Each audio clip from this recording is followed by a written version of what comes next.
वाहिगुरु जी का खालसा श्री वाहिगुरु जी की फतेह। दोस्तों, आज हम बात करेंगे गुरु गोविंद सिंह जी की शहादत और उनके जीवन से जुड़ी कुछ बातों के बारे में।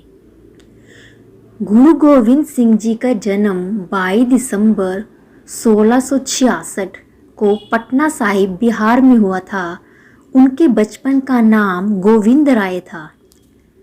मात्र 9 वर्ष की आयु में उन्होंने अपने पिता गुरु तेग बहादुर जी को कश्मीरी पंडित के धर्म की रक्षा के लिए शहादत देने हेतु दिल्ली भेजा।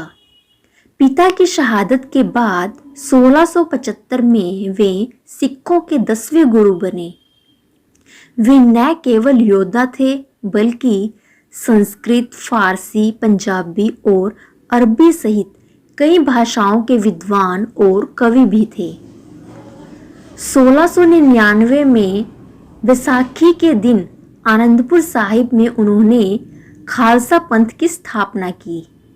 उन्होंने पंज प्यारों को अमृत छकाकर उनके भीतर आत्मसम्मान और वीरता का संचार किया। पंज प्यारों से अमृत ग्रहण करने के बाद वे गोविंद राय से गुरु गोविंद सिंह बने। उन्होंने सिखों के लिए 5 अनिवार्य ककार, कछेरा, कड़ा, कृपान, कंघा और केश निर्धारित किए। उन्होंने अपने जीवन में कुल 14 युद्ध लड़े, लेकिन कभी किसी राज्य को जीतने या सत्ता के लिए नहीं बल्कि न्याय के लिए। 1704 में चमकौर की घड़ी में गुरु जी के केवल 40 सिखों ने मुगलों की 10 लाख की सेना का सामना किया। उनका प्रसिद्ध नारा था, चिड़िया ते मैं बाज तड़ाऊं, गिदड़ा नू मैं शेर बनाऊं, 1.25 लाख से एक लड़ाऊं, ता गोविंद सिंह नाम कहाऊं। चमकौर के युद्ध में उनके 2 बड़े पुत्र साहिबजादा अजीत सिंह और साहिबजादा जुझार सिंह वीरता से लड़ते हुए शहीद हुए।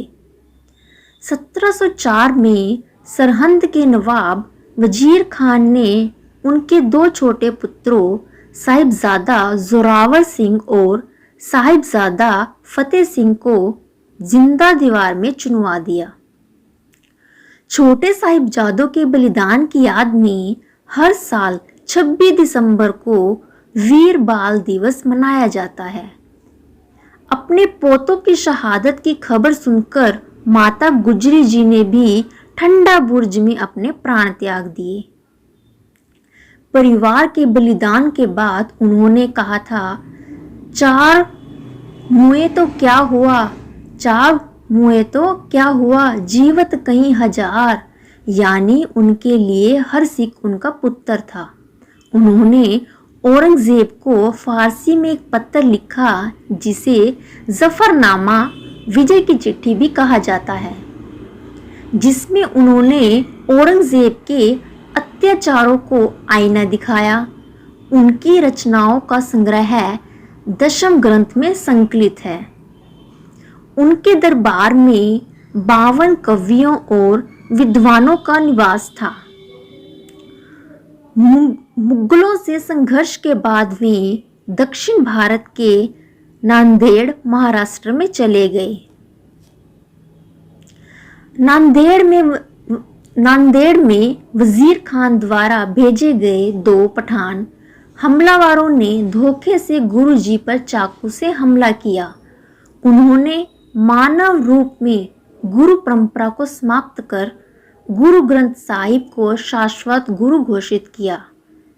7 अक्टूबर 1708 को नांदेड़ में वे ज्योति ज्योत समा गए।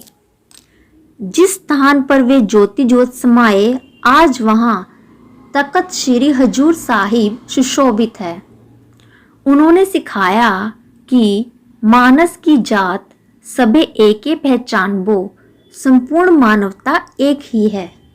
उन्होंने संत सिपाही की अवधारणा दी, जो भक्ति भी करे और शस्त्र का उपयोग अन्याय के विरुद्ध भी करे। उनकी शिक्षाएं आज भी करोड़ों लोगों को आत्मिक शांति प्रदान करती हैं।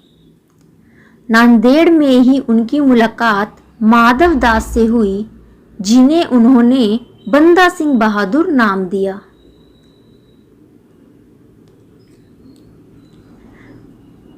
और मुगलों के दमन को खत्म करने के लिए पंजाब भेजा।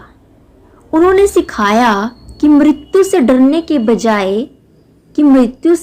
डरने के बजाय धर्म के मार्ग पर चलते हुए प्राण त्यागना श्रेष्ठ है। सिख जगत उन्हें सच्चा पातशाह, नीले घोड़े वाला और कलगीधर जैसे नामों से श्रद्धापूर्वक याद करता है। वाहेगुरु जी का खालसा, श्री वाहेगुरु जी की फतेह।